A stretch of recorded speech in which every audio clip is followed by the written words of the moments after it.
So I welcome you all to this March session of Inspire Book Review Club.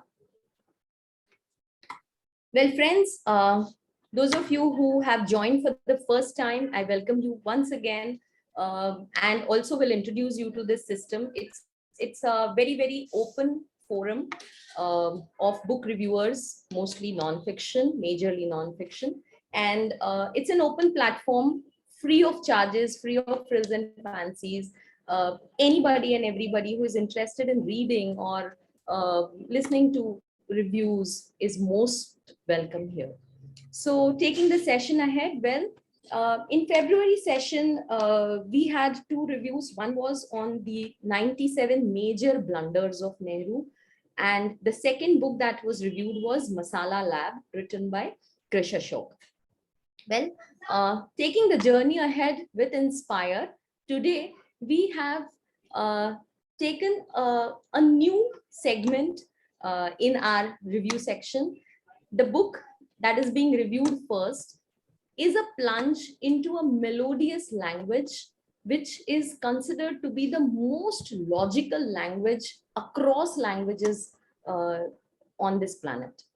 So Sanskrit, yes, I'm referring to Sanskrit, and the intention of this review is to take you through the divinity of this language, the mother language of so many languages across the globe. So, and we have invited an expert in Sanskrit today for taking us through this journey. So I take the pleasure of welcoming Mrs. Rohini Venugopalan. She is a maths graduate, but she was so deeply interested in Vedam that she went into learning the language in which Vedas are written, that is Sanskrit. So she took up certificate courses from Sanskrit Bharati, Delhi. Then she took up courses from 3 different IITs, and now she's pursuing her MA in Sanskrit. So it's indeed a pleasure to have you, Rohini Bhabhi, here. And over to you for the review. Thank you. Thank you, Sheetal. Hi to everyone. Today I'll be speaking to you on a classical work, Meghadutam, written by Kalidasa. You must all have, in your school life, heard about Kalidasa, who is a great poet, and he has written so many things in Sanskrit. His poetries are known far and wide. All this we have learned in our school days, but honestly speaking, we have not taken it forward. We have not read about any of those things. Even I have not. Through a course in my MA, I came to know about this Raghuvamsham, which is a Mahakavya. And then I was introduced to this Meghadutam, thanks to the university for this. And the Meghadutam is so beautiful that I was so engrossed in reading it. I kept reading it thrice. So today I hope to do a little bit of justice to whatever the language has and whatever poet Kalidasa has done to it. So, Sri Gurubhyo Namaha. Vagartha viva sampriptau vagartha pratipattaye jagata pitarau vande Parvati Parameshwarau. Here, this is a small prayer which Kalidasa himself has written to Jagata Pitarau Vande, Jagat ke Mata Pita, Parvati or Parameshwar. Okay, so let's see a little bit about Kalidasa first. Kalidasa was an unknown person. He didn't even know how to spell or write. Okay, and by a conspiracy through the poets in the court of a Raja, Sharadananda, whose daughter Vidyotama was a very learned and intellectual person. She was very young and she kept a condition to marry, that whoever defeats her in a debate, she would marry that person. Okay, many poets from the court of that Sharda Nanda were defeated by her in the debate. So they all made a conspiracy. They brought Kalidasa, who was an illiterate, to the court. How he was illiterate? He sat on it. One day, these court poets saw him sitting on a branch of a tree and cutting it. He was illiterate to that core. So they made a conspiracy and they made him not to speak in the court. And they debated on behalf of him. How? Saying that he is his guru and he is on a Maun Vrat. Okay, fine.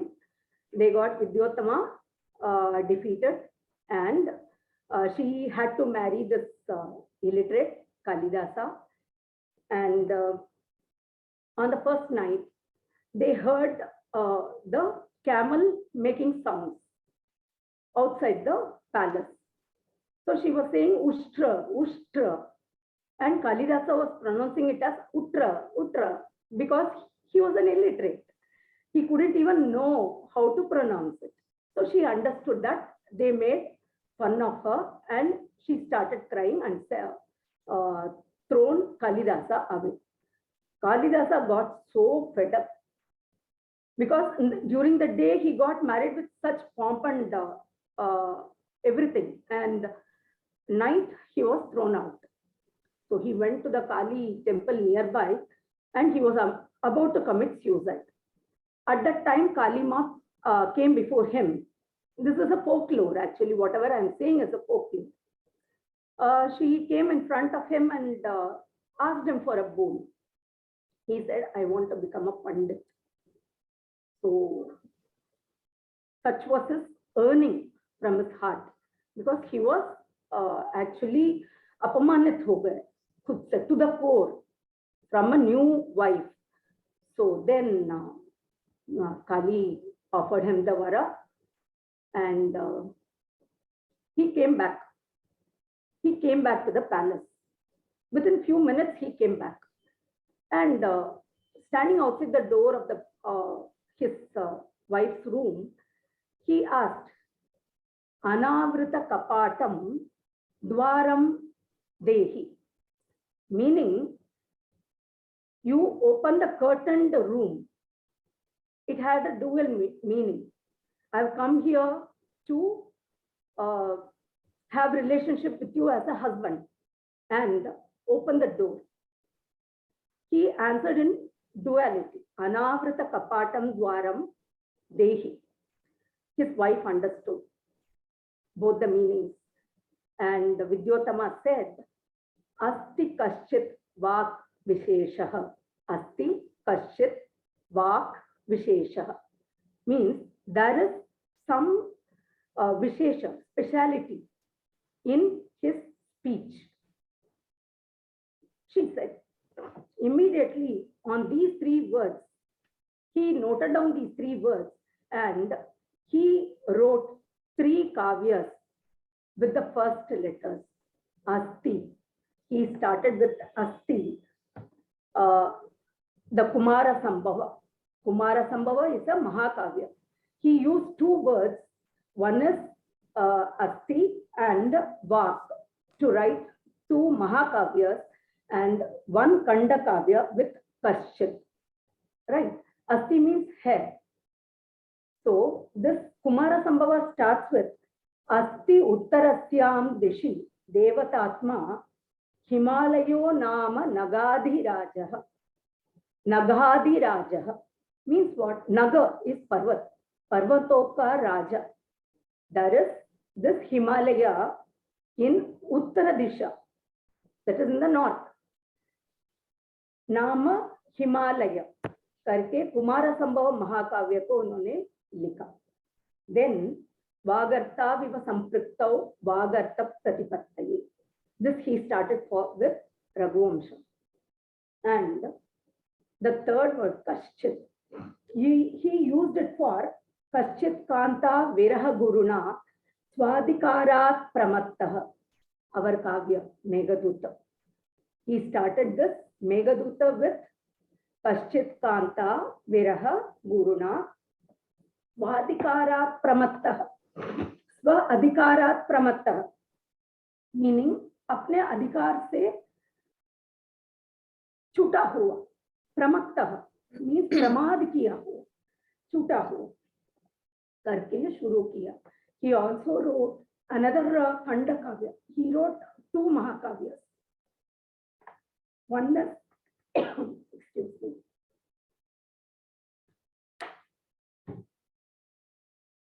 One is Raghuvamsham and Kumara Sambhavam, which we saw just now. Another Khanda Kavya, apart from Meghaduta, is Rita Samhara. He also wrote Natakas, 3 Natakas. Abhignana Shakuntalam, Malakagni Mitram, Vikrama Urvashiya. Okay. Now, coming to Meghaduta. What is a Khanda Kavya? Khanda Kavya is basically you take one incident in the life of a person or in the history and you elaborate on that. This is a Khanda Kavya. Meghaduta is a Khanda Kavya which narrates an incident which states the Viraha Avastha, that is separation pangs of an Yaksha. Yaksha, Kinnara, they are all Deva Purushas. Okay, not the humans. Here this Meghaduta Kavya explains the Viraha Avastha of an Yaksha who was separated from his wife due to his mistakes done to his master, who is Kubera, in the city of Alkapuri, which is the city of Kubera. Okay. He was sent away from his kingdom for 1 year, away from his wife also. He stayed in a place called Ramgiri, which some historians say as Ramtek, which is near Nagpur, and some people say it as Ramgiri in Madhya Pradesh, which is debatable. Okay. Now he stays there and he spends 8 months of his time over there. On Ashad Mahine ka first day, when he sees the monsoon clouds, he requests them. He requests them in the sense what? He is assuming the clouds as a messenger. He is personifying the clouds as a messenger. And he is sending the clouds to Alkapuri to take his message of his well-being to his beloved. Let's see the first poem. Let's hear the first poem first. Kaschit kanta viraha guruna swadikarat pramattah shapena sangamita mahima varshabhogyena bhartuhu yakshashchakre janakatanaya snana punyodakeshu snigdachaya tarushu vasatim ramagirya shameshu.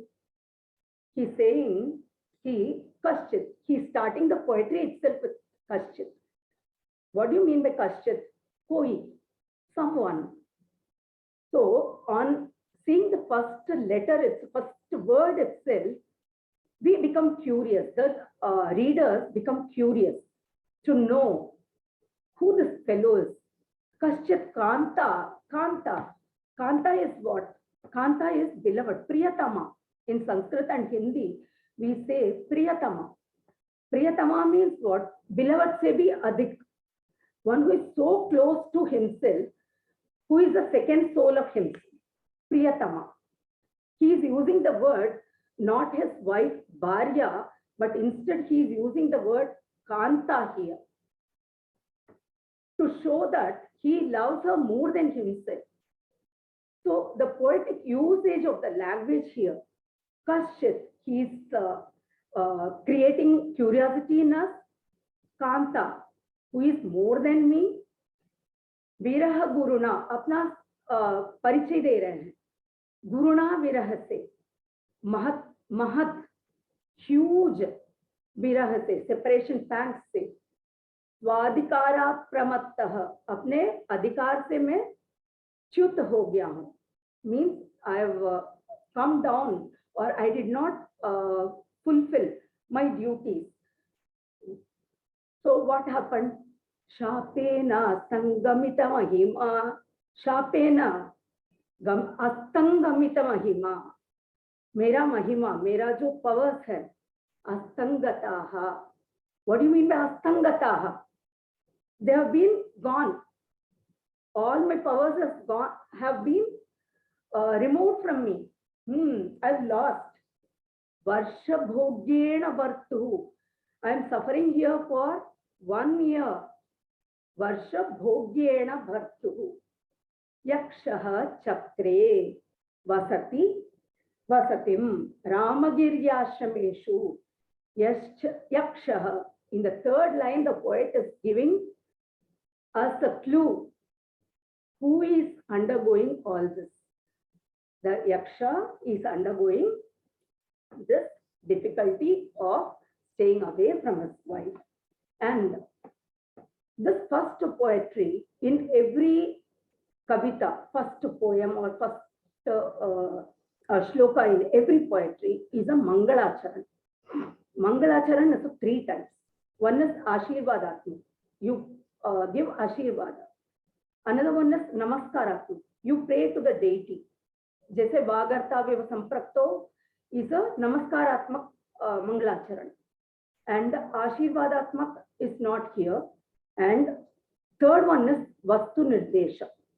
Vastu nirdeshak means you say in a gist what the entire kavya is all about. Here this mangalacharan is a vastu nirdeshak. Here the gist of the entire poetry has been put in a nutshell by the poet Kalidasa.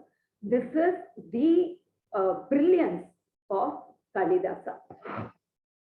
Here in the Mangalacharan, he also praises, he also says, because it is the way of saying, Janakatanaya Snana Punyodakeshu. Janakatanaya. Who is Janakatanaya? Sita. Janaka ki Tanaya, Sita. Ki Snana Punya Udakeshu. Nahaye huye pani wale, pani behne wale, nadiyon wale, Ramagiri ashrameshu. Not in one single ashrama. He is wandering from one place to the other. In between the Kavya, Meghaduta, he says, I am seeing you in Uttara Megha. Basically, he says, tell my wife that I am seeing every single tree, every single creeper. I am talking to every single pakshi here, and none has the beauty of you. I couldn't see a single beauty, not even the Bruvanga of you. Bruvanga is the eyebrows. Never ever I could see the beauty of you, even in such a beautiful place like this Ramagiri. Such was the beauty of the poet here. He describes in one single poetry that the Mangalacharan, the praise, the Namaskara, the entire story, gist of the story. And he also says this Ramagiri is Snigdachaya Tarushu Vasatim. Snigdachaya. What is Snigdachaya? Chaya is shade. Snigdha is Ghana. The Ramagiri Parvat is totally covered with dense trees. That way he explains the Ramagiri Parvat. And once he sees Ashadasya Pratama Divase,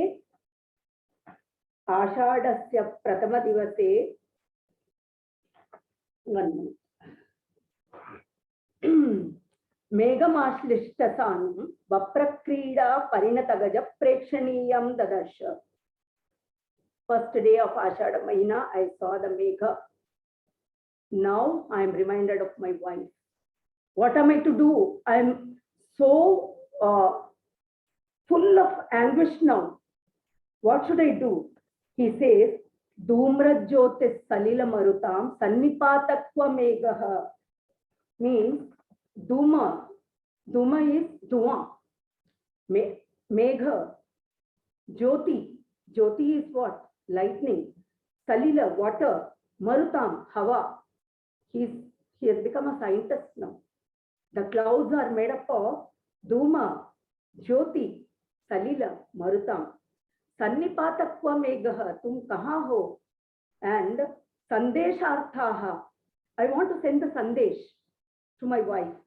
For Patukaranaihi, प्राणी भी प्रापणीय, प्राणियों के द्वारा भेजे जाने वाले संदेश को, how I am pleading to you to take this message to my beloved, since you are made up of non-living things.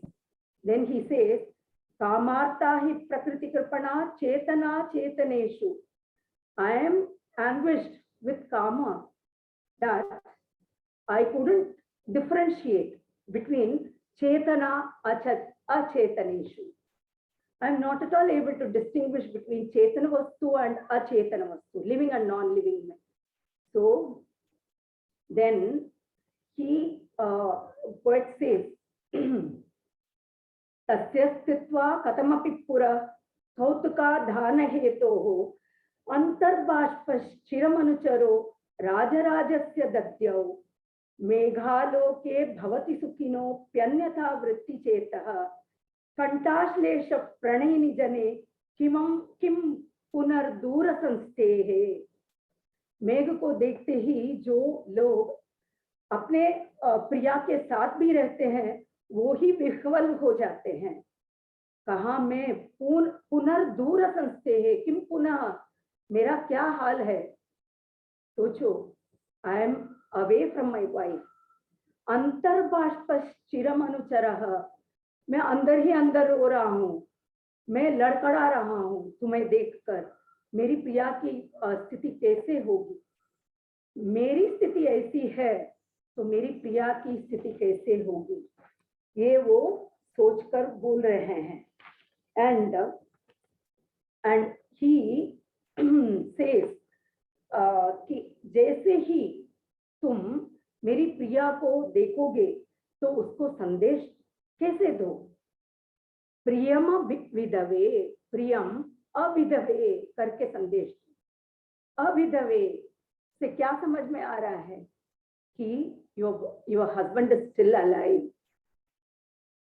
So Priyam अविधवे. So you start with these words. He is requesting the Megha to say कि प्रियम अविधवे, like how in Ramayana also. Valmiki makes Hanuman. Hanuman becomes the Duta, na? So this is the basis for this kavya, this Duta kavya. This is a messenger poetry. So Hanuman Valmiki makes Hanuman say to Sita that your husband is safe. First word is like that. Similarly here, Priyama Vidave, you start with this. The Yaksha is requesting the Megha. And next word is Tava Sahacharo Ramagir Yashramastha. Tava Sahachara, Tumara Pati. Tumare Sahachara. He's not saying Pati, husband. When we say Pati, so Pati is a step ahead of anybody. Pati is the Lord. But here, Kalidasa uses the word Tava Sahacharaha. Sahacharaha, one who walks with you. Companion. Ramagiri Ashramastaha. He is there in the Ramagiri Ashramaha. So this is the beauty of the words that were used by Kalidasa. And he says, he asks the Megha to say to his wife, Nichaihi gacchati uparicha dasha chakranemi kramena. ऊपर से नीचे तक जाता है, नीचे से ऊपर भी आता है. So don't worry, I'll come and meet you. That way he says, he assured his wife. Okay, now is it all about assurances and the messages? No, Meghaduta is full of beauty. He says, Kalidasa shows us the Megha Marga in the Purva Megha. It is divided into two parts, Purva Megha and Uttara Megha. In Purva Megha, he shows the monsoon path taken by the clouds in our country. So he starts from Ramagiri, then he goes to Malwa. From Malwa to Amrakut, which is Amarkantak. From there, he goes to Dasharana. Then from there, he goes to Kurukshetra. From Kurukshetra, he is going to Himalaya. In between, after this Mala Pradesh, he requests the Megha to go to Ujjain because he is so fond of Ujjain and it is his place, birthplace. So he asks the Megha to take a detour to go to Ujjaini, and he describes Ujjaini to the fullest. He says कि भूभ्रंग वहां के पौरांगनाएं means पुर के अंगनाएं ladies के भूभ्रंग को यदि तुम नहीं देखोगे तो तुम्हारा आंख किया ही क्या है. He says just go and see them. And after going to he describes Kailash also, because this Alkapuri is in the Godi of Kailash. So he describes Alkapuri so beautifully. Then he describes in the Uttara Megha, the Alkapuri Varnan is there. Then his wife Varnan is there. Yakshini Varnan. Then Megha Sandesha is there. And he describes his house so beautifully by giving directions from his Lord Kubera's place, so that the cloud does not miss his wife's place. Also, he gives instructions to the clouds. How? You take a shape of a small hathi, elephant, and you stay in the Krida Parvat next to my house. You wait there till night dawns. At that time, my wife will be lying alone. Through the day, she will be busy with her work. At night, she will be all alone. And she will be taking karvate. She will be all alone, crying, lying on one side in the bed. At that time, how the Jugnu sheds its light, slowly and lightly, you show her the lightning in small lines. And then you enter into her room through the window sill so that she is not frightened. You go slowly there. So that way he explains so beautifully. And the Megha Marga which was taken by him was the Vihanga Avalokan, that is bird's eye view. This shows Kalidasa was very adept with the route taken by the monsoon, or he must have actually traveled the entire breadth and length of the country. This is what we understand. And the nature's description that he is giving in this entire poetry is about all the trees, all the birds, all the seasons. In Uttara Megha, if I don't say this, I'll be missing out on something. Haste Leela Kamala Malake Balakundara Vindam Nita Lodra Prasava Rajasa Panduta Manane Shruti Chuda Pashe Navakurabakam Charukarne Shirisham Simante Chatvat Upagamajam Yatrani Pamvaduna. He describes all the ritus, like शरद ऋतु में लीला कमल होता है, and वहां की औरतों के हाथ में लीला कमल होता है. हेमंत ऋतु में कुंद पुष्प होता है, वो उनके बालों में है. शिशिर ऋतु में लोद्र पुष्प होता है, वहां के औरतें उसके उसकी पराग को मकरंद को अपने चेहरे पे अपनी ब्यूटी बढ़ाने के लिए यूज करते हैं. देन चूड़ा में नया कुरब पुष्प को लगाते हैं जो वसंत ऋतु में होता है। देन ग्रीष्म ऋतु में शीरीष पुष्प का यूज करते हैं जो उनके कान में लगाते हैं। एंड उनके सीमंत में, सीमंत is our this one what to say here, नीप पुष्प, कदम्ब पुष्प का यूज करते हैं जो वर्षा ऋतु में होता है। ऐसा पूरा ऋतुओं का वर्णन भी किया है। तो then lastly how he ends this poetry is by a आशीर्वादात्मक वचन। कैसे he says, कभी तुम अपने पत्नी विद्युत के साथ तुम्हारा वियोग हो करके आशीर्वाद से वो खत्म करते हैं। I complete this speech with this आशीर्वादात्मक वचन।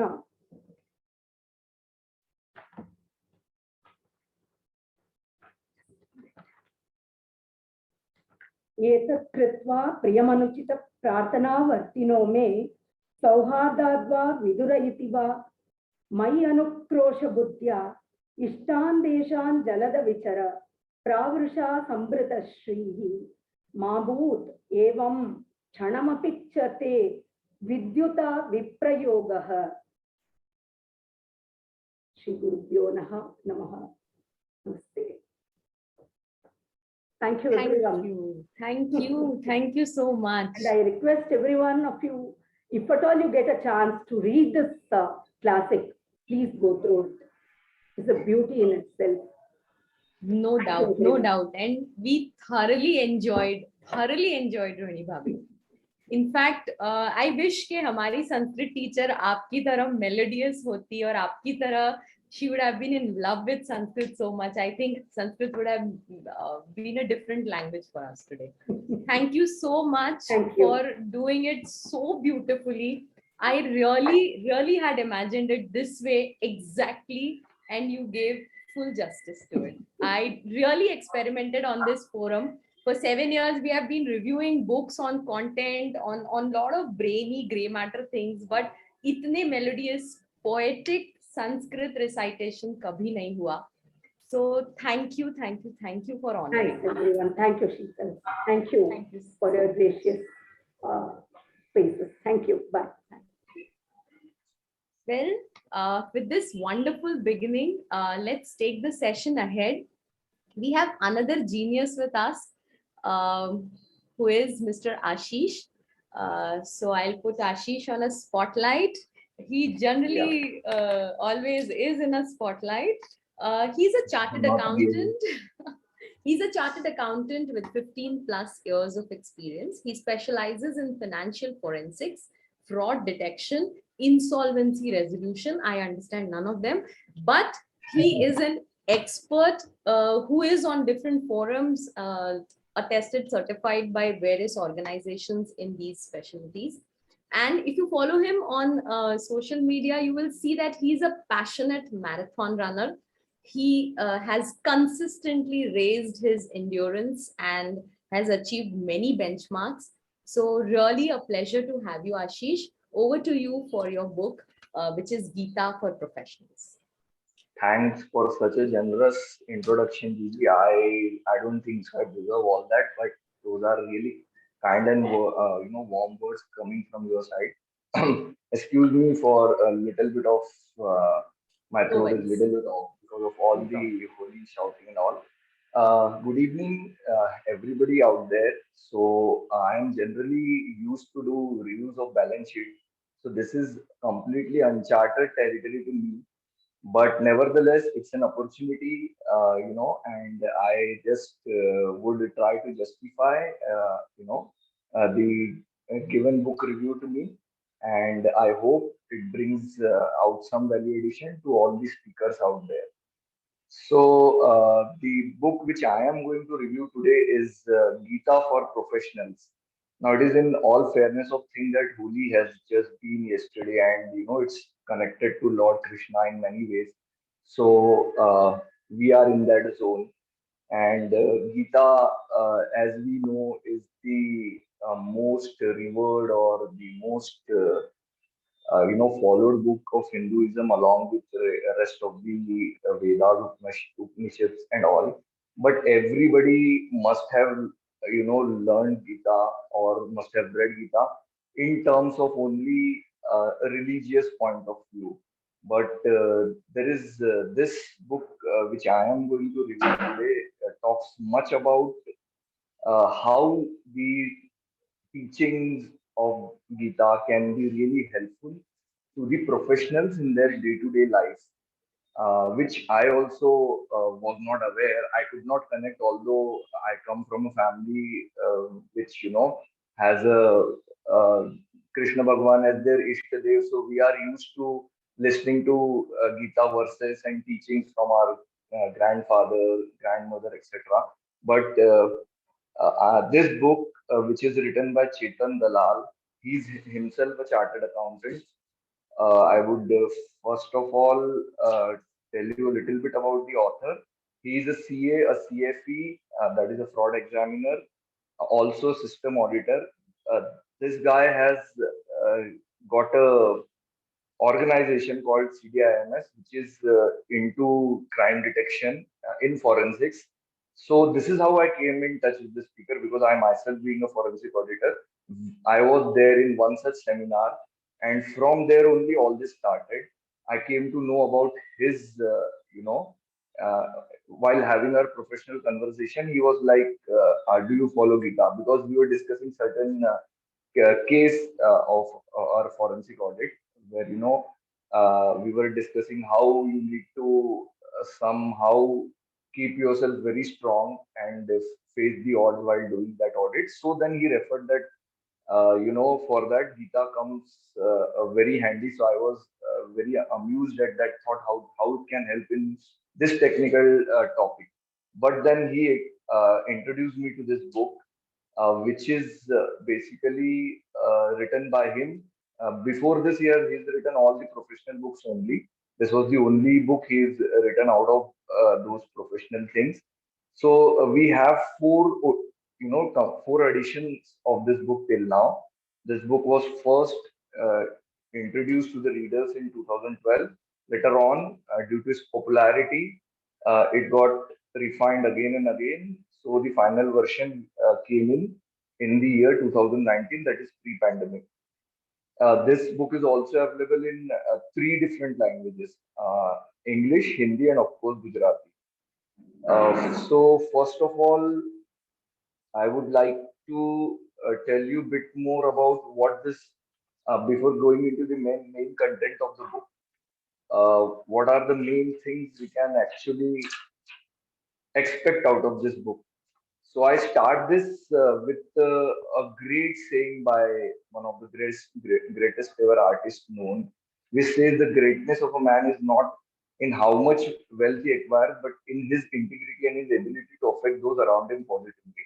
The context of this statement or the quote will be known as we, keep on discussing about the book. So uh, today, if I say we are living in an environment, particularly all the professionals, be it doctors, CAs, lawyers, etc., we are in such a work environment where principles are fading very fast, in which there are deceptions, double dealings, and dirty tricks prevailing all around us. So this is where then one comes across things like judges, lawyers, accountants, etc., are indulging in unethical practices. We also have some former chief justice being investigated for corruption. Then we have many ministers which are charged for bending rules for personal gains. Now, all these things for a professional brings him a lot of times they get into this basically internal fight within themselves, because in such a hostile environment, what needs to be done?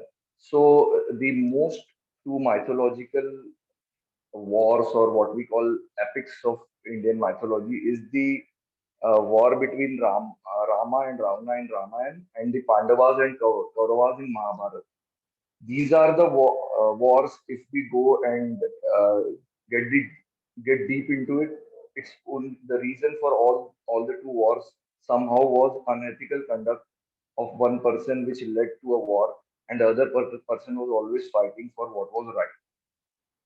So this uh, illustrates the fact that one pays not only for his unethical acts but also for his associates. The Gita so teaches us that always one has to take path of ethics. The Ten Commandments are similarly based on these ethics as well. Apart, moving forward, also I would like to state that the author has very powerfully built up simple but effective teachings that can help professionals to free himself from the cocoon which is his surrounded in his comfort environment. He can enunciate that performing one's duty, which is dharma, with selfless action, karma, devotion, bhakti, and truthfulness, niti offers salvation from bondages of worry. So these are the principles which can be imbibed in our daily professional life. Now, for all this to happen, we need to first, have a guru. As it is known to all of us, Bhagwan Shri Krishna is believed to be the Jagat Guru. He's like the mentor of the entire world, they say. So, before trying to know how his advice is going to be relevant to professional, we should appreciate that he himself was a true professional, which was very much evident in the Battle of Mahabharata. A determiner, he was himself a very determined and a result-oriented person, willing to do anything and everything to protect dharma, which is the truth, justice, and the righteous things. He performed in all four varnas. There are four varnas we have been taught. This is the type of work we do. So while imparting knowledge to Arjuna, he acted like a Brahman. While killing Kansa and other demons, he was Kshatriya to the core. While protecting the milk trade of Mathura or setting up New Dwarka, he was a Vaishya, which is a businessman.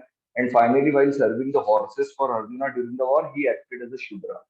So this simply gives us uh, you know a teaching for life that you can perform all the roles. A single person can perform all the roles according to the situations and the stage of life he is in. Another interesting fact about the word profession, as they are connecting the Gita to profession. Profession, what does profession simply means in Hindi? It is Vyavsaya. Since we had a earlier lecture on Sanskrit, so Vyavsaya is the word which comes from Sanskrit. The actual meaning of this word, the dictionary meaning would be effort, expression, industry, perseverance, actions, or performance in any kind of business. The other more important meaning of the word Vyavsaya is a resolution or determination of conflicting things. It means conduct or behavior in a situation where we need to take the right decision amongst chaotic or conflicting situation. This is where the role of Gita comes in for a professional to guide him during such difficult times. So, keeping that in mind, there is this saying called Gita Sugita Kartavya, which means we should implement the teachings of Gita in our day-to-day life. Now I would be just describing out the contents of the book so that now that we have got the essence and the have known about the author, I would just be taking you through what are the contents of the book, so that you can have a fair idea if you want to read this book or not. So contents are simply divided into 8 or 9 sections.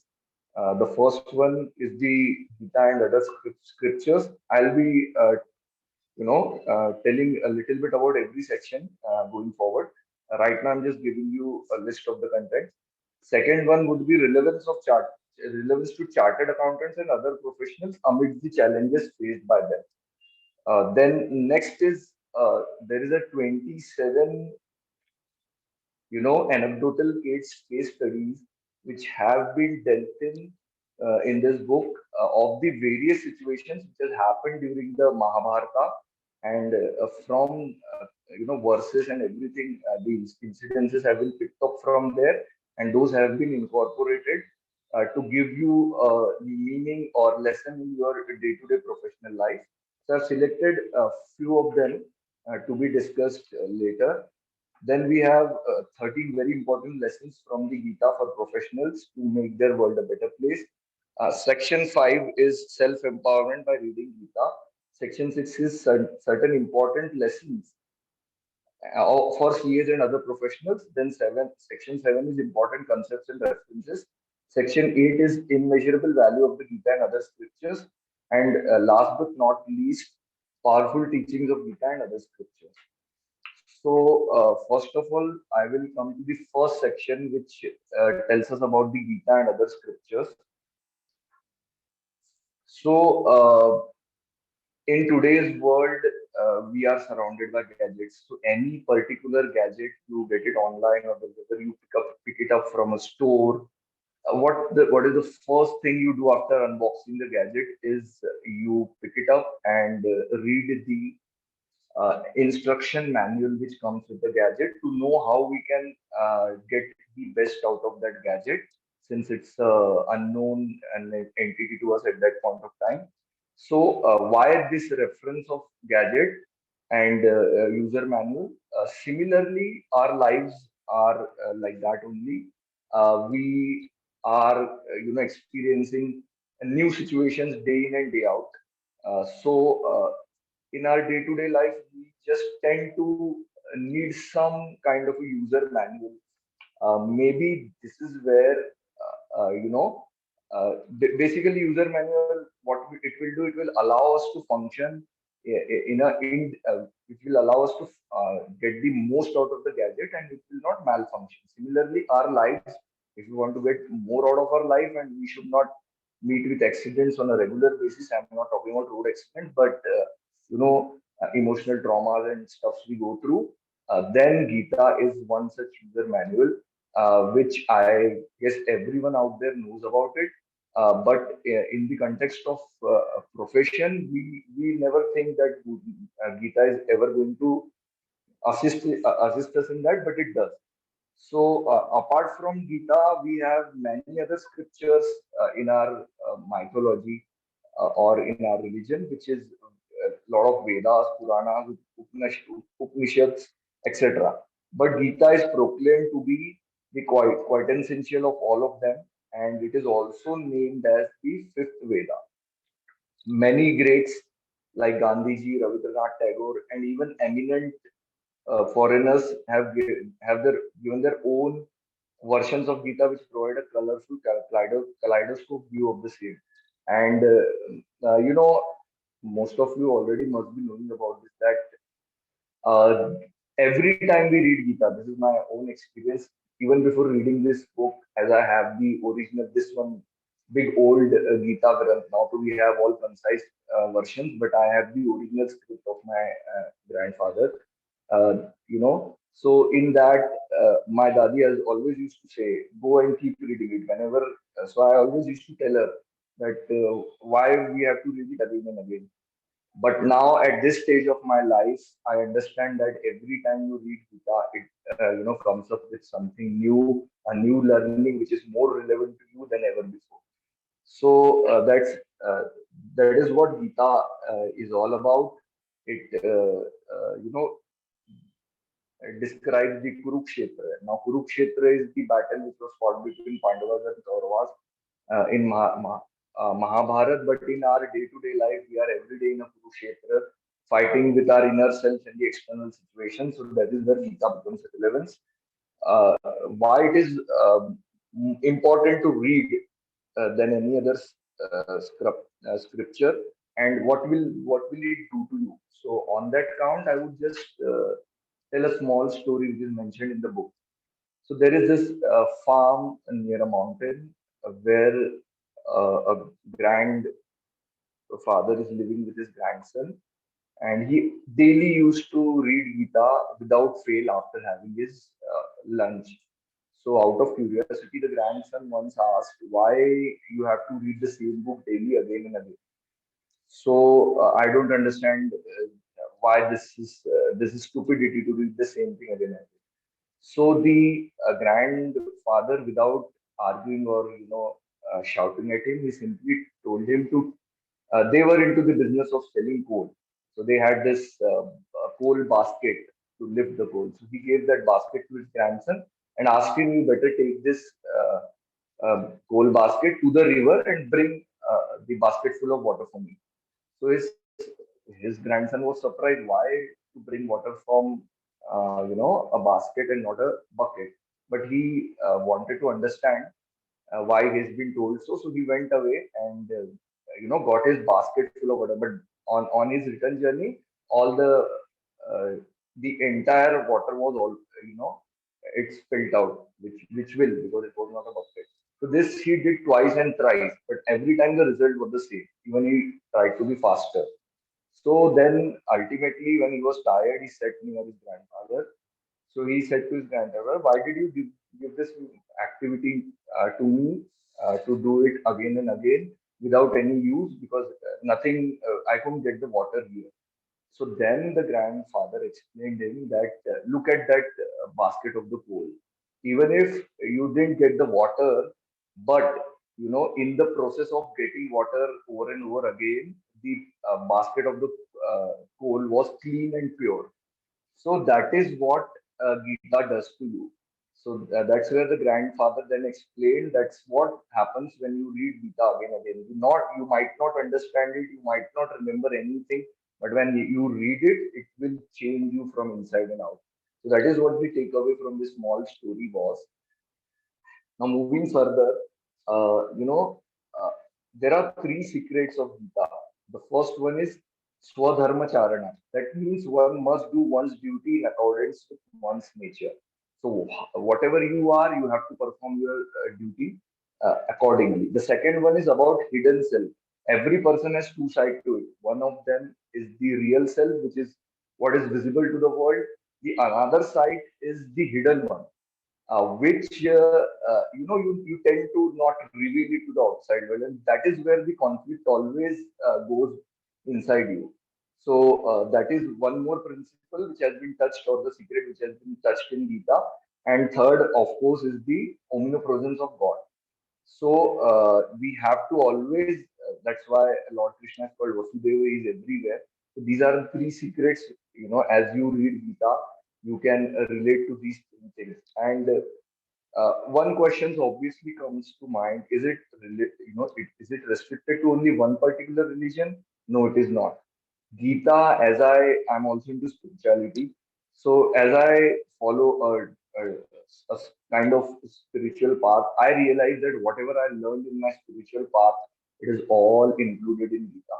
So Gita is a way of conduct, a way of being. It is not some religious text or recitation which is going to do some magic for you. But as you read it, you will understand that in every situation, every day-to-day life, whether you're professional or a normal human being, you will always have that confidence to face the odds which are, against you. So, moving further, okay, who has written Gita? A lot of people read Bhagwad Gita. They even attend discourses of Bhagwad Gita, but they are not aware of who has written it. So it was Veda Vyasa. He's regarded as the first one who has written it, obviously in Sanskrit. But there is a debate. Somebody says that it was Sanjay, and through him, Veda Vyasa got it. But some say that Veda Vyasa has, done it directly. So that is a debatable thing. But the fact which remains undebated is the fact that Gita reveals wisdom, and that is why it is important for all of us professionals to go through this book once. Apart from this, now coming to a second part of this book, or the second section of the book, which says how this is relevant to the professionals and all the professionals to face the challenges in their day-to-day professional life. For that, there's one small story I would again narrate. In Mahabharata, Kunti once was asked, being pleased with her worship, God asked him to, uh, give what would ask for a wish. So she didn't ask for Sukh, instead she asked for Dukh. So this is very shocking because whenever we pray to God, we normally ask for good things only. But this is where the importance is explained here. Also, if any of you must be reading the writings of Shiv Khera, there was there was a very famous story which is written in that book. Uh, there is a classroom of biology wherein there is a cocoon in which caterpillar is there, which is going to turn into a butterfly. So the professor asked them to just observe the cocoon and just see how it happens. And he asked them not to touch the cocoon. But out of all the students, then and he doesn't follow the instructions of the professor and he touches the cocoon. Because he feels that the caterpillar is unable to get out of the cocoon, but he, he wants to help him to get out of the cocoon. But the result is, as soon as he touches the cocoon, the caterpillar, yes, it does come out, but he dies instantly. So then the professor comes and explains them. Life is also such that you require to be strong to survive. It is the survival of fittest, as they say. That is why the assistance given to the caterpillar only made him weak. Uh, it didn't allow him to stay strong. So there is a process which one needs to go through. Even in the troubled times, you have to take that pain so that you can come out shining out of it, and it will make you stronger.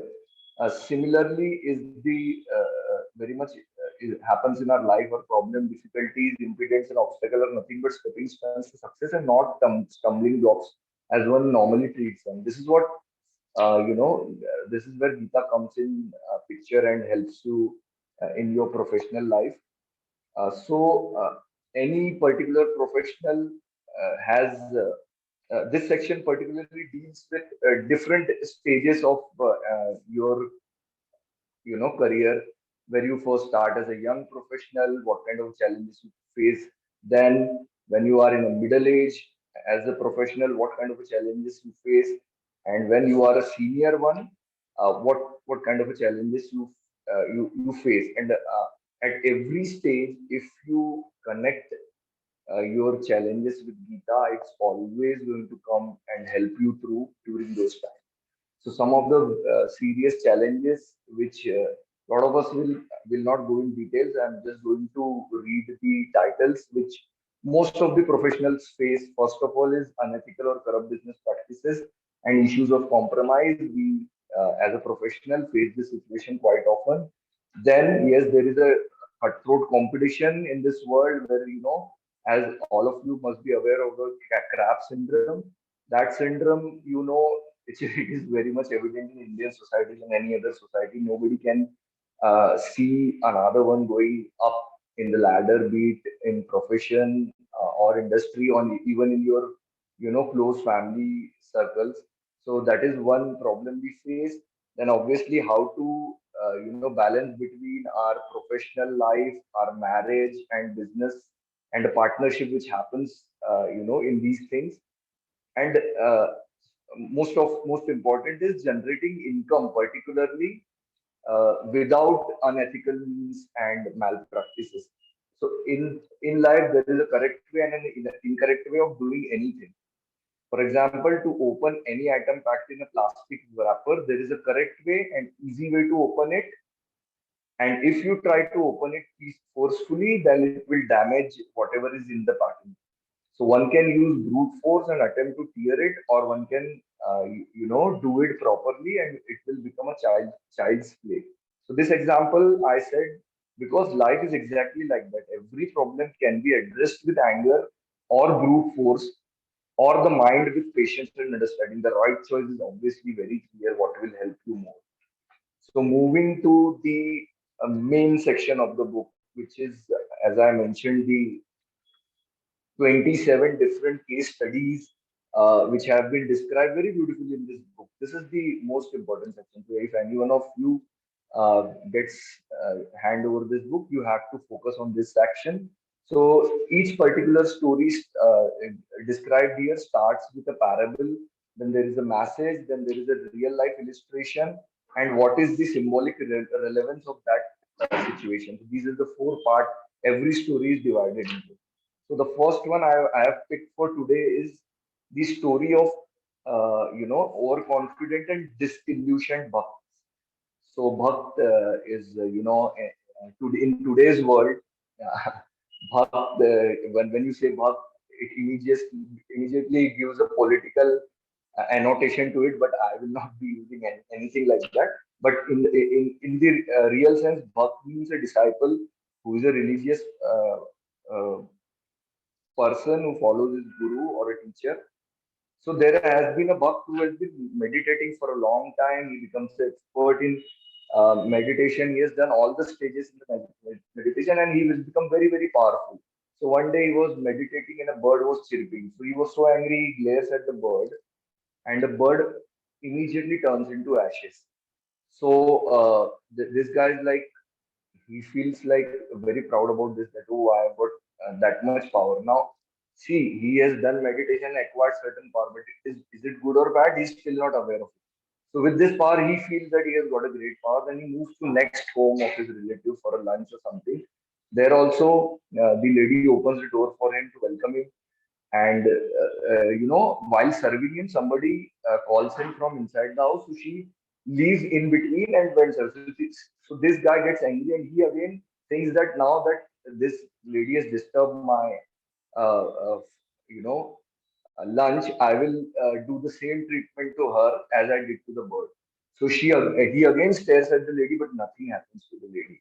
So he was very surprised that what worked just a day before is not working here. Then the lady explained that she has read Gita and always tried to implement what was written in that. And Gita has taught her to crush her ego and control her anger.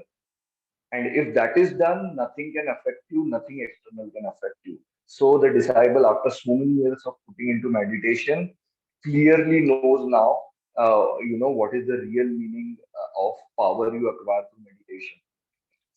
Now, there is one more story of Buddha, whereas again his disciple does something wrong, which is similar to this. The message which come out from both these stories is very similar, which is one should never be disillusioned by short-term success and treat it as a precious gift from God, which has to be nurtured and taken care. The ultimate success is a long way off, and it will fall prey to our small accomplishment and think that this is it. Then we are never going to progress ahead, and there is going to be some roadblock where you are going to stumble. So this story in relevance of profession is, there was a CA. I'm giving you a practical example. I being the CA, and this book is based out of CA, so I'm putting that example forward. So in this, the CA is a practicing CA, and during his academics, he has won a best paper audit award or something. Now he goes for an interview in a very prestigious company where all the board of directors are sitting to take his interview, and he very proudly glorifies his, I have done this paper in auditing, and I should be fit for the job. So he's very very focused on only one thing, that he has got the best auditor paper in some event, and based on that he should get the job. Okay, all the directors are impressed, and he gets the job also ultimately. After the passage of 3 months, he comes across one of the director finance. So then they were interacting just normally. During that interaction, then that CA guy who was employed learns that this director also happens to be a CA, and he was a rank holder throughout his CA, and has, uh, kind of got many awards. But throughout these 3 months, he never told him that he's a CA and he also has same accolades. So what this teaches us is, the CEO was obviously very embarrassed after knowing this.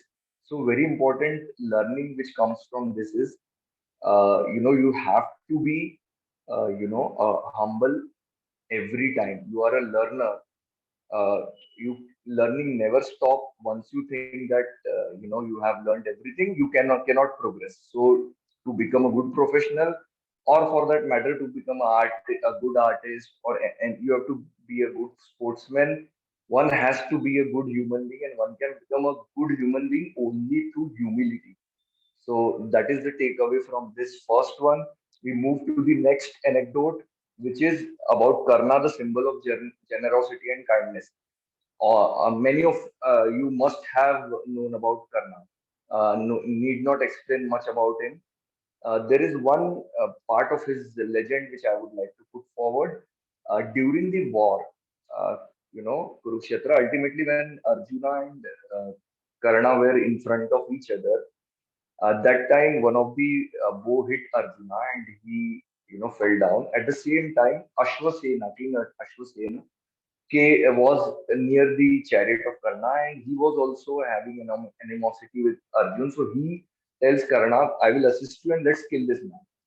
But look at the generosity, fair play, and magnanimity of this man. He denies him and he says that he is at no cost. He is going to compromise on his ethics and he is not going to do that. So, in such a situation, also, he can do that. And that is why the reason that, Arjun, after the death of Karna, kind of adopted Karna's son and he turned him into the best archer of the world. Also, Karna was the only one who got blessings of Lord Krishna very generously at the end of the Mahabharata.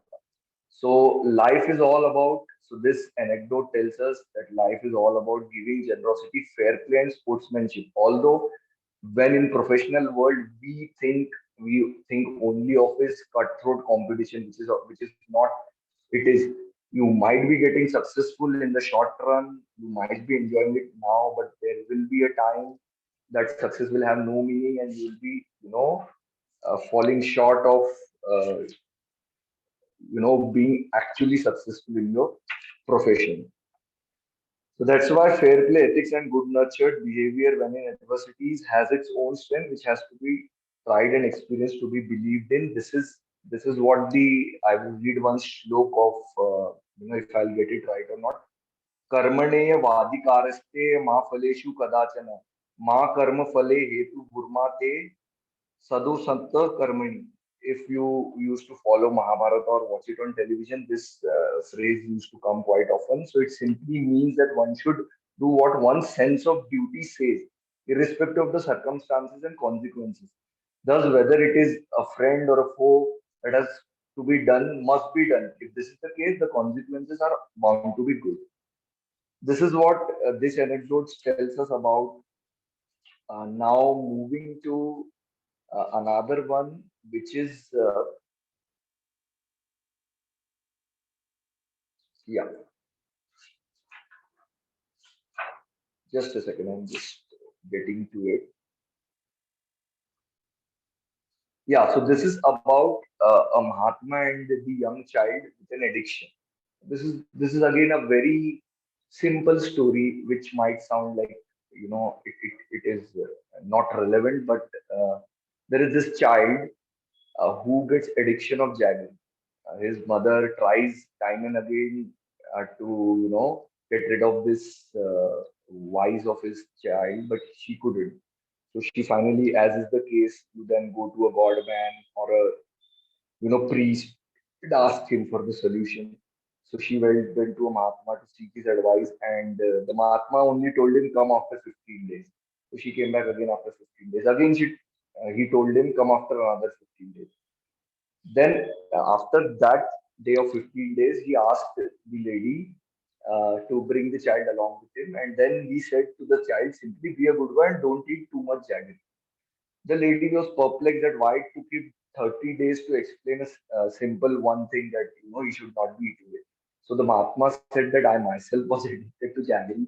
So it took me 30 long days. Then only I was in a position to give that advice. So what is the message and symbolic relevance of this? As a professional, you people come to you and they seek advice from you.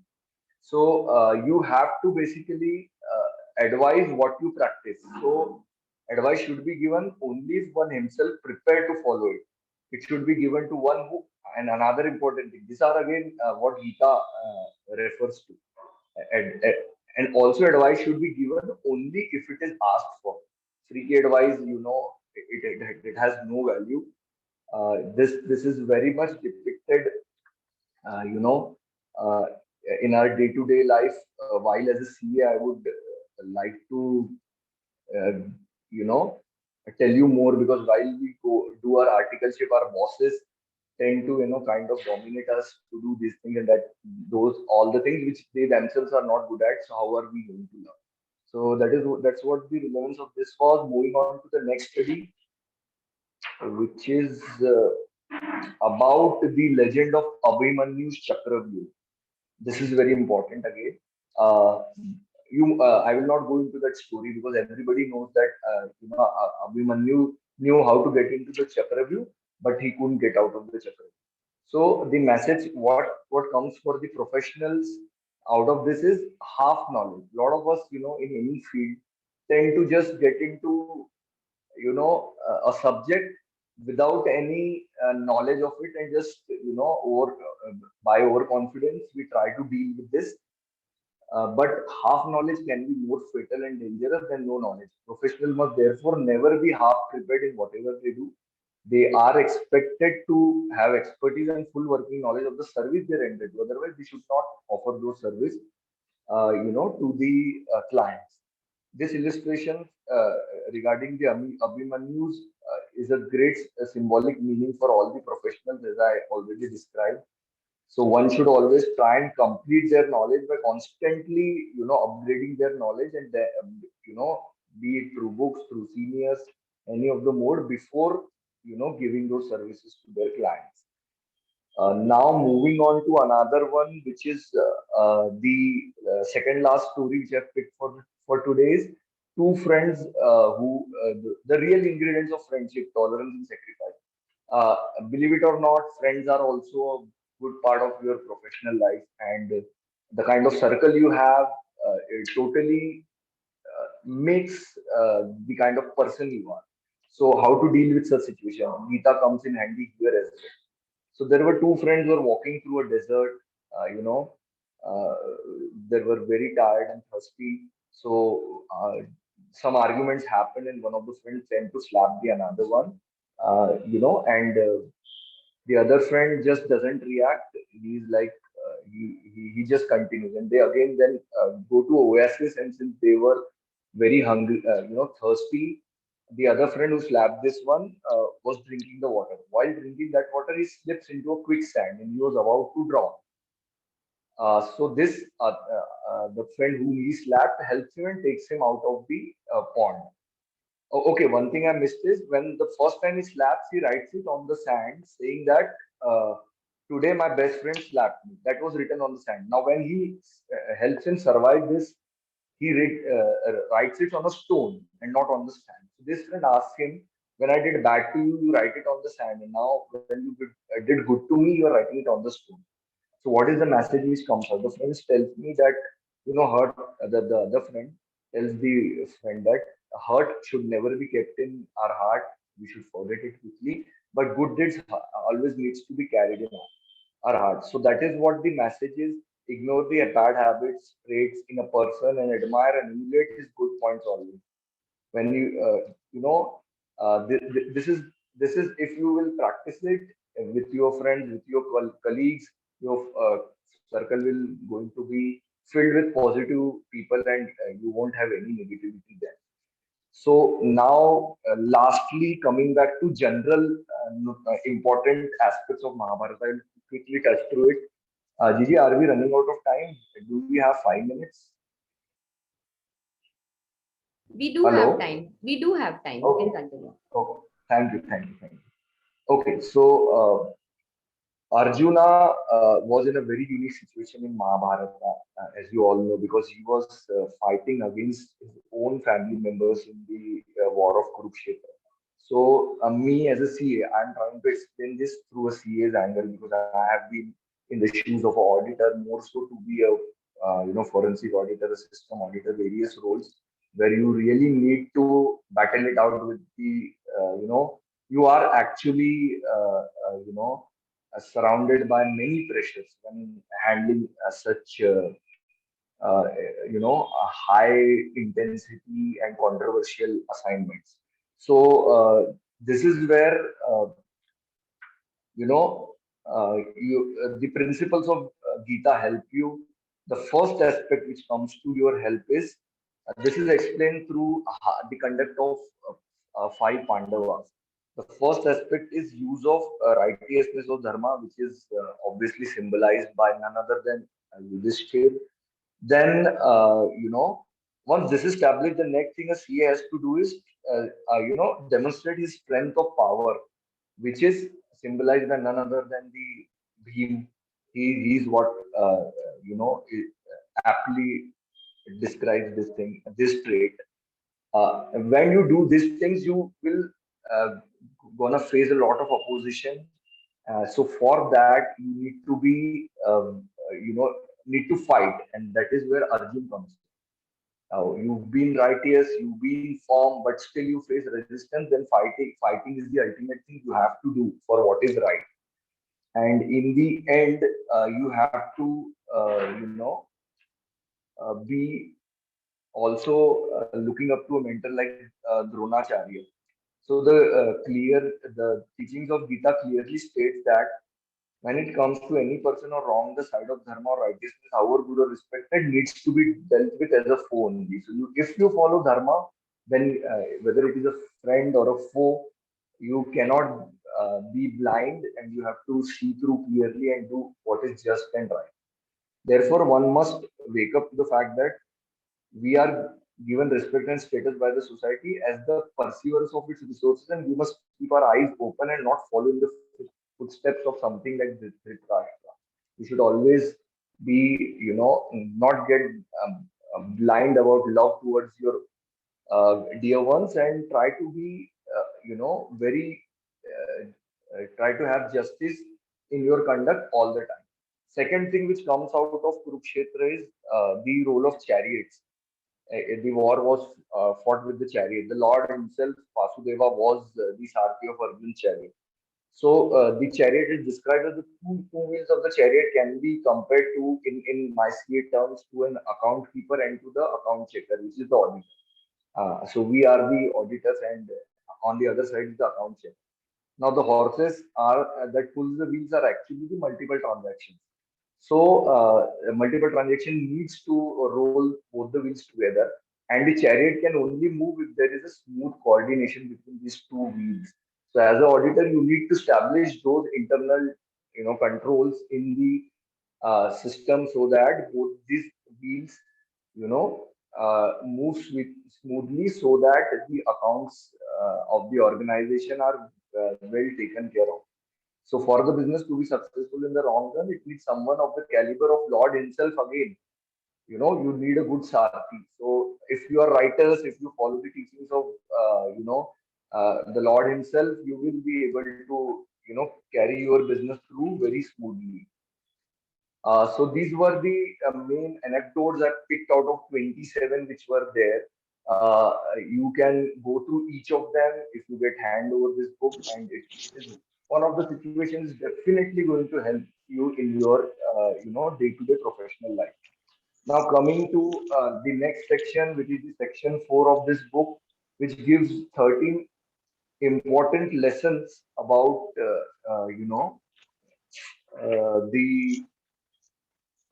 13 important lessons to make this world a better place to live in. So, thinking beyond yourself is what our scriptures tell us. And in our professional life, also, we can follow this thing to make a world better place. So, what are these 13 things? I'm just going to read it out. You can read it in detail when you read this book. So, these are the first one is tact, diplomacy, and habitual use of soft words. Next is joy of giving and sharing. Then there is spirit of brotherhood, the power of sacrifice. Then fifth one is goal setting. Next is creating value addition. Seventh is discipline and cleanliness. Eighth is excuse me. forgiveness and forbearance. Ninth one is congruence of thoughts, words, and action. Then service to Guru, humility, absence of self-glorification, non-violence, and compassion. Last is lessons from Vidur Niti. All these 13 things have been well explained in Gita, and it is only, not only will make your life better, but also the life of others, better, and in return, the entire society will be a good place to live with. So, next section, which is section five, yes, it deals with important lessons for all the CAs and other professionals, of which comes out of uh, the learnings of Gita. So I would again just touch through it without going in much details, as I think we are, nearing the end of the session.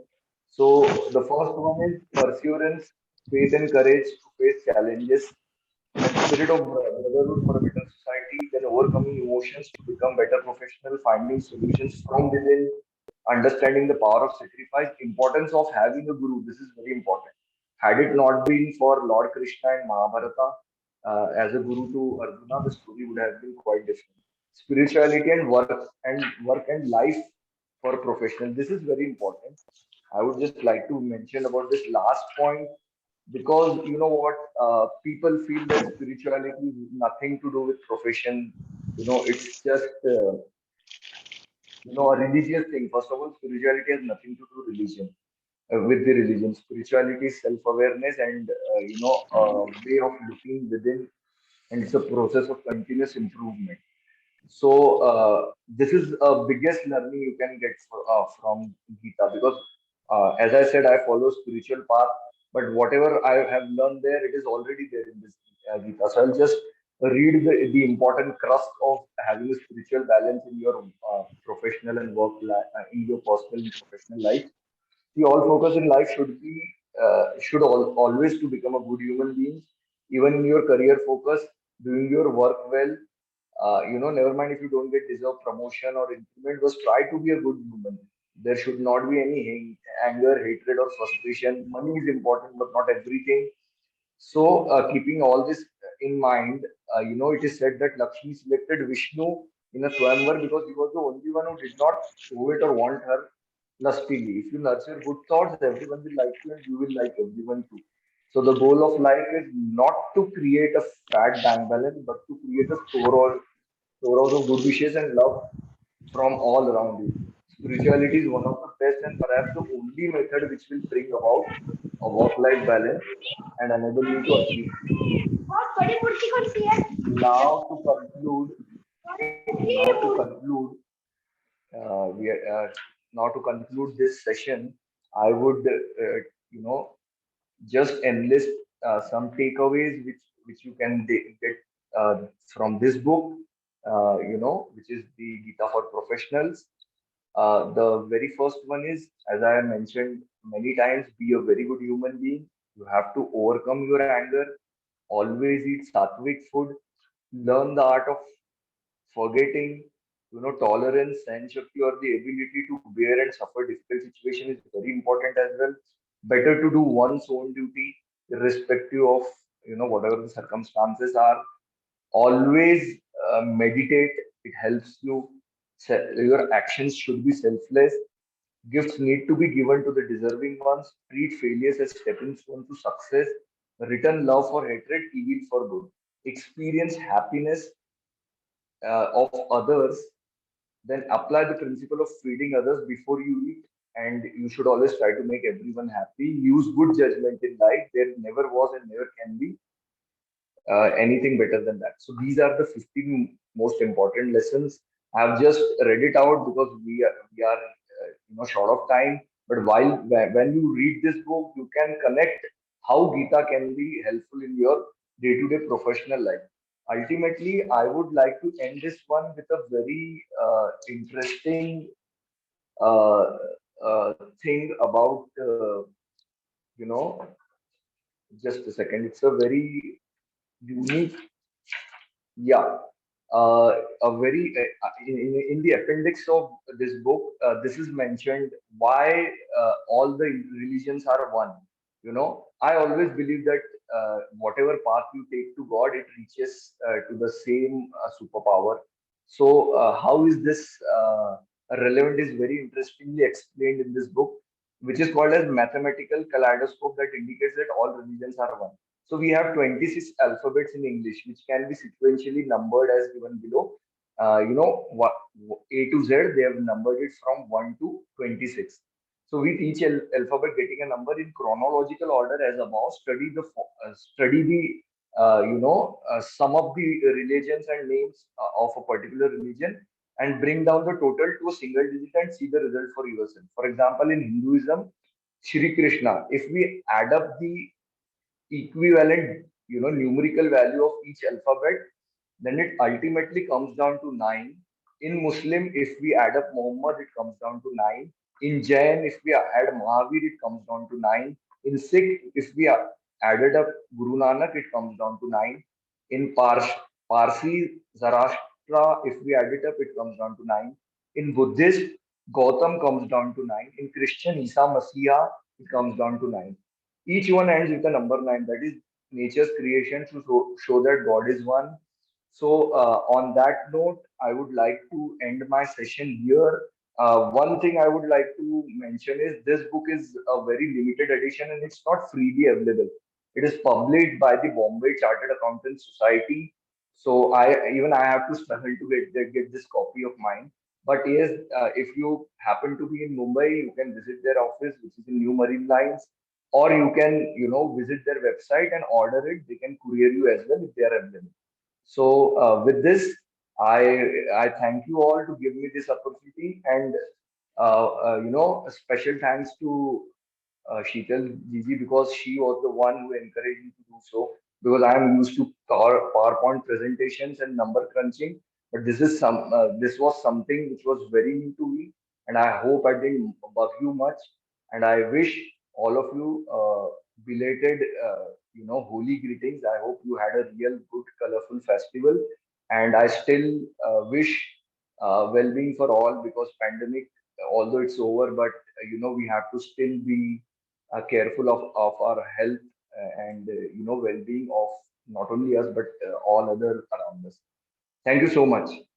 Thank you so much, Ashish. In fact, a lot that you taught us today. Definitely, we have been asked to read Gita, or we have been shared, stories by our elders. But then some lessons that you shared today, some anecdotes that you shared, have really stayed back. Especially the example where when he was slapped, he wrote it on sand, and when he was praised, he wrote it on stone. So rightly said. And the one where you said that performing all varnas on different occasions. So Correct. fantastic. You gave full justice to Gita for professionals. And I'm sure all the attendees and people who will be watching this video later, belonging to different professions, will be benefited. So thank you so much, Ashish. We generally Thanks. have a Thanks. question answer session after this, but today running short of time, so we will just be taking one question. If somebody in the audience, a crisp question which Ashish can answer, if For somebody sure. wishes to ask one question, please.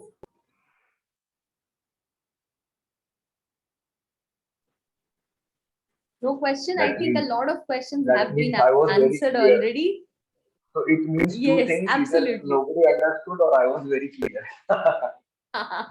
No, I take the second one. Okay. Well, I would also like to add here that there is a series called Dharma Kshetra. If Okay. some of you have watched it, yes, it is actually court martial of each of the members of the Kaurav family and the Pandava family in the court of Chitragupt. And believe me, this Dharma Kshetra has changed the way I looked at Gita. It gives you Okay. the set of stories behind the table. I mean, what you see Yeah. here Yeah. normally is what is taught or told to you. But if you look at Dharmakshetra, each participant of Kurukshetra gets an opportunity to justify his behavior, Okay. Okay. because it's a court martial. So So it you is. will It see is. that It is. It is post a series. Mahabharata. Correct.